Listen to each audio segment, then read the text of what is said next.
terror attacks within a gap of hours in Spain. At least 14 people killed, 5 suspects shot dead. The toll may go up by the time you see this video. We are not going to get into the details of what happened because there is going to be an investigation and the usual narratives of why it happened, who are behind it is going to come in.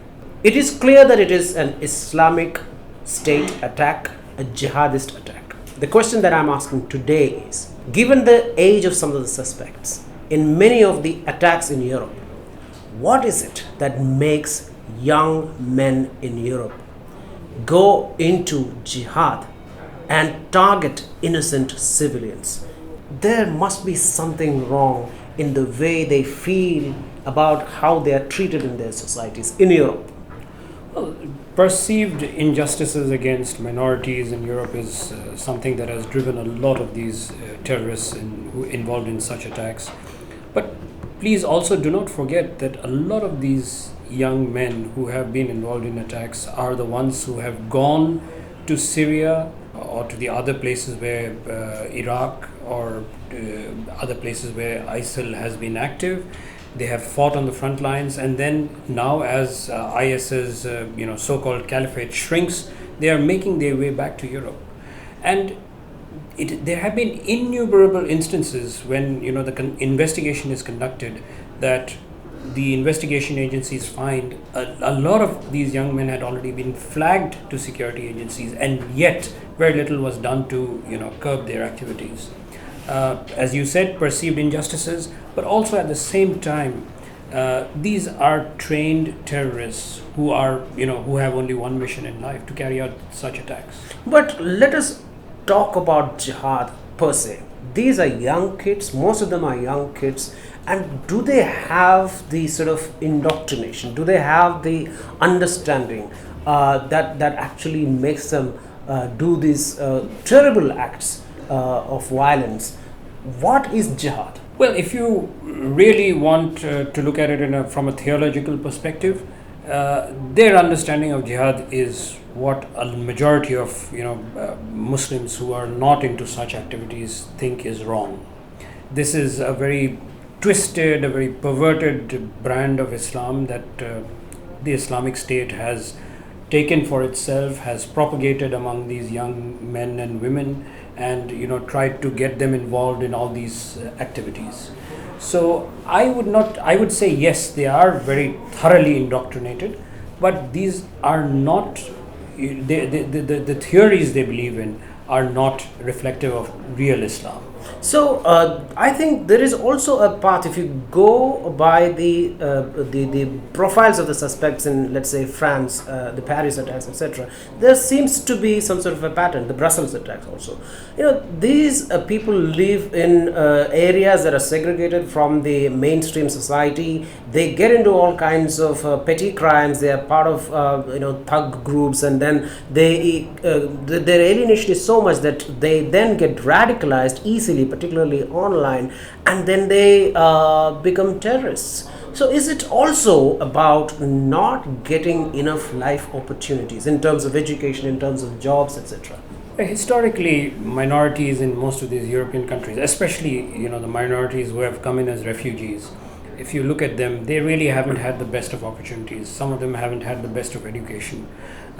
It is also true that the Islamic State has a lot of educated young people, but if you look at most of these attackers that you mentioned, one clear strand that does emerge is that some sort of affiliation with petty crimes. There have been some with some very dubious backgrounds too.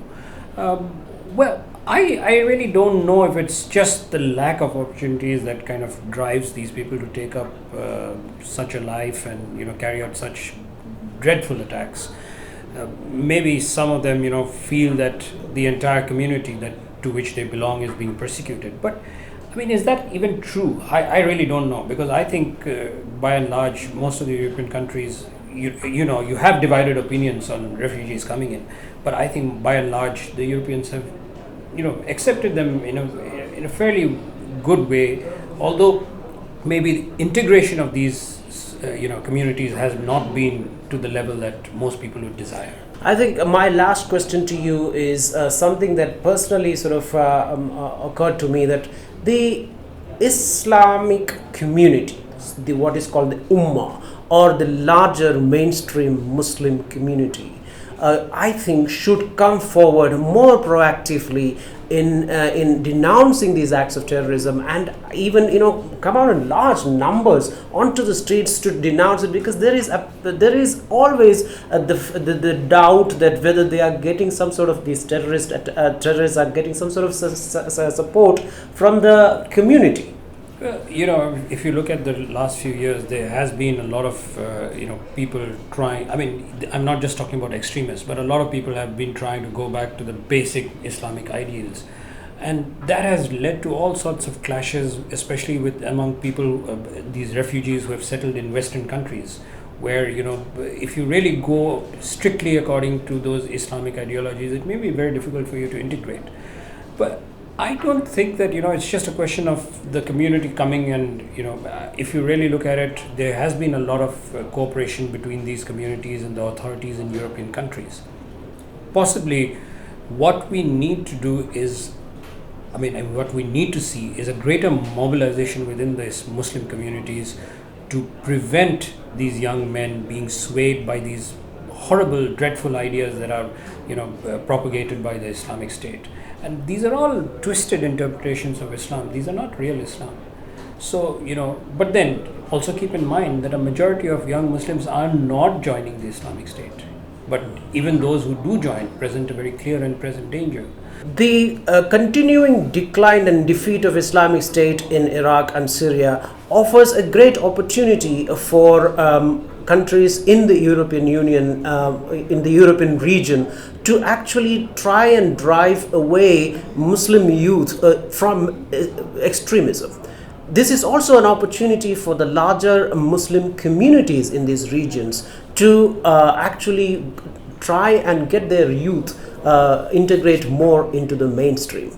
Let us just hope that the attack that happened in Spain is the last one in this series. Thanks for watching.